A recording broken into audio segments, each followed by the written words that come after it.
This is my new skid lid, and this is Route 68 of the National Cycle Network. It goes all the way from Derby up to Berwick-upon-Tweed. It's about 265 miles. I am not going that far today. I'm just doing 5 or 6 miles down to an area of woodland that I saw on the map. So I want to have a little bit of an explore around that. And I'm going to be testing out this new ENGWE Pro e-bike that I've been sent. I do have to go past a BMX track on the way home as well, so I might have to stop and have a go on that.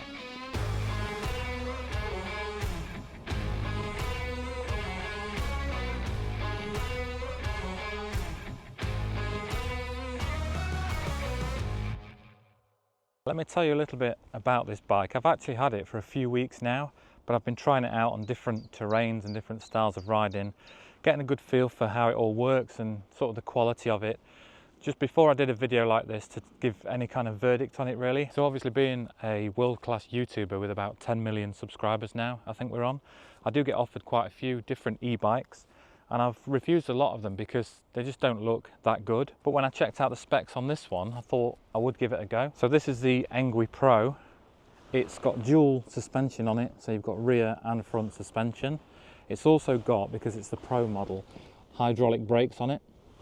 And a lot of the ENGWE bikes have got manual, I don't know what you call them, manual brakes or non-hydraulic brakes. I just wanted to make sure that if I'm going on something that's electric powered and I'm going to be doing 20, 25, 30 mile an hour on it, I wanted hydraulic brakes to know that when I need to, I can stop. We've got mud guards front and back, and it's also got lights on the front and on the back as well. It comes with this luggage rack, but I didn't get a bag with it, so I just bought this cheap bag off Amazon, and that fits really nicely on there. You've got your control pad here to do all your speed settings and turn your lights on and off. There's a horn there, and then this is a throttle. And in the UK, as far as I know, and you know, don't quote me on this as usual, but the law is it's not illegal to have a throttle on an e-bike, but it's illegal to use one. You have to be pedaling and just use pedal assistance. So it's not illegal, again, to have that throttle on there, but you shouldn't be using it on the roads. And you shouldn't be going, as far as I know, above 15 mile an hour. So that's something that you have to change in the settings on here, because by default it's not limited and it'll do up to 30 mile an hour. So you need to dial that down to stay legal. You've got these really thick, I think they're 4-inch wide tyres. They're really good for going on and off road.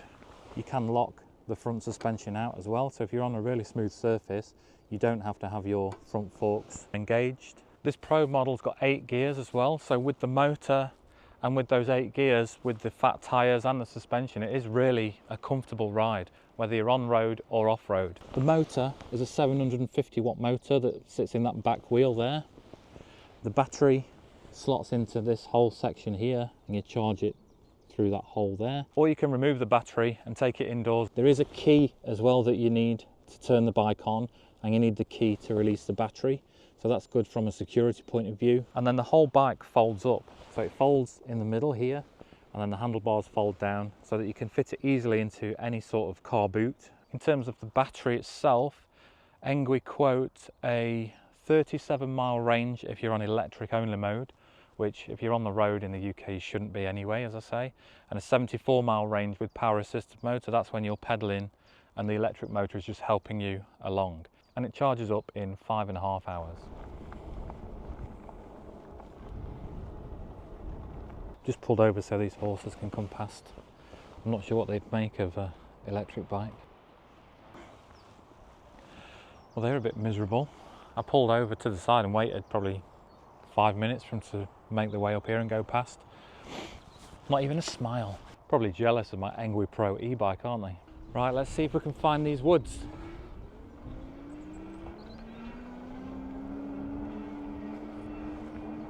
Slightly concerning that I've done 10 miles so far and my battery's still saying 100%. I hope it's not one of those dodgy batteries that goes from 100 to 0 in seconds, you know. So I'll keep an eye on that and see if it goes down. What I'll do as well is on the way back, I'll just use the electric motor on its own for a while rather than the pedal assist, because that should burn through the battery a lot quicker.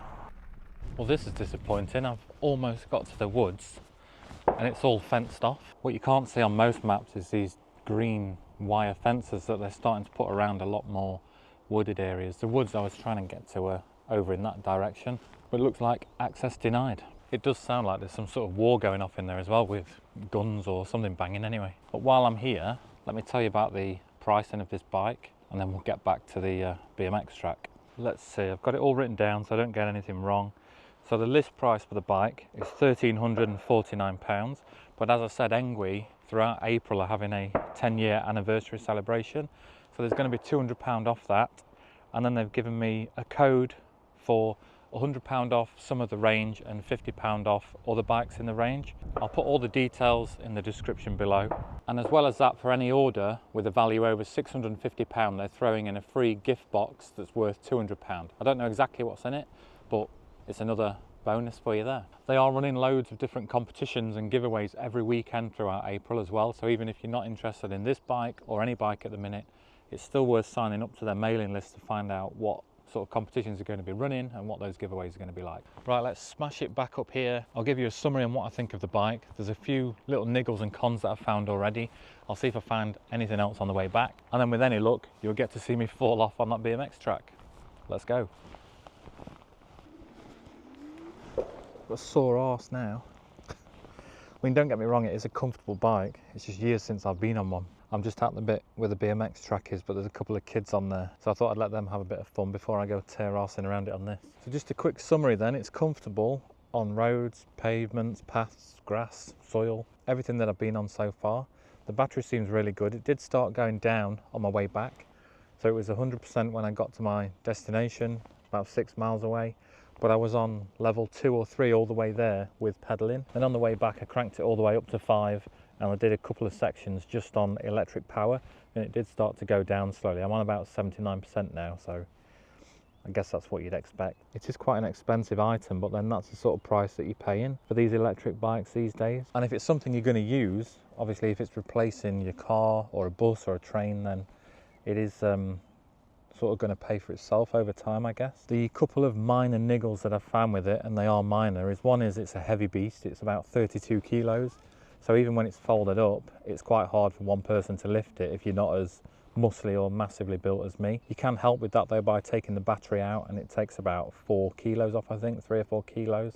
So it's worth sliding that out if you are putting the bike into a car. Another thing is the kick in of the motor.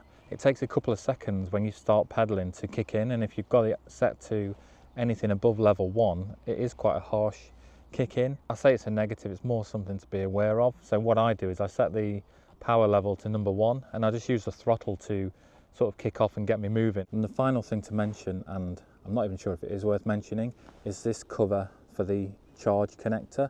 So there's basically a hole in the frame that lets you charge the bike while the battery's inside it. You can slide the battery out, as I've said, and charge it independently, but there's this little rubber grommet that's meant to stick in that hole to keep water from getting in there, and it's just not sitting in there right. I think because the hole is on the line of this weld, it's not holding properly.